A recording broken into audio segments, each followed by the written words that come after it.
1980s, 1890s, he's flying. Never been done before, really, in history. This guy's actually having sustained flights of fairly long distances in this hang glider. And why is he so successful? Basically, the reason he's successful, and no one else before his time, you know, you've all seen those funny movies where people are jumping off the walls of a castle with an umbrella or something like that, and they go, you know, bad things happen, right? But he's not. He's actually flying. He's having long flights, like in this picture here. The reason is because he takes the whole idea of what it takes to fly seriously. He's a wealthy German, meaning that he's got time to put into the job. He doesn't have to work.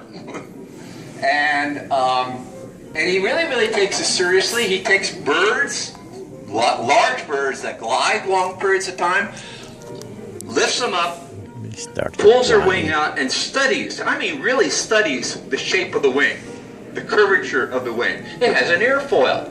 Airfoil is what actually gives you the lift, okay?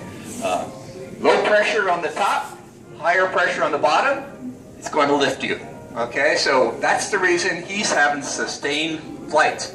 He's wealthy enough to build a hill about 50 miles from Berlin, Germany, and so he can fly off the hill depending on which way the wind's blowing. You don't get any lift unless you get air over the wings.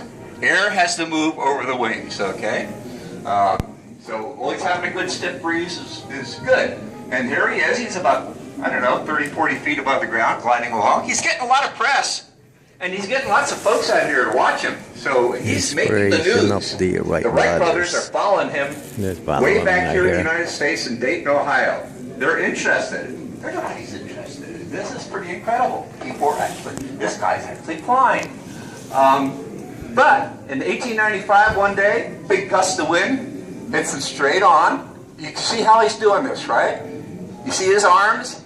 He's got his arms propped up on that piece of wood going across there, and his legs are hanging down below. But that's how he's guiding his glider, with his legs.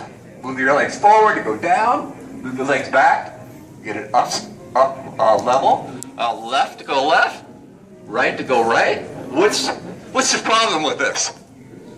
What's the problem with this? Depends on his grip. It depends on his strength. Depends on how fast he can move his legs. Would you think that maybe sometimes the wind changes faster than he can? Well, that's exactly what happened to poor Otto. One day the wind hits him straight in the face.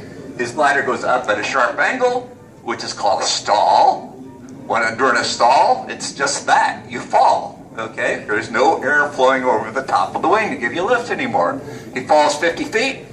By next morning, he's dead. Wilbur reads about it in the newspaper back here in Dayton, Ohio. So there's got to be a better way of controlling a glider than just moving your legs around.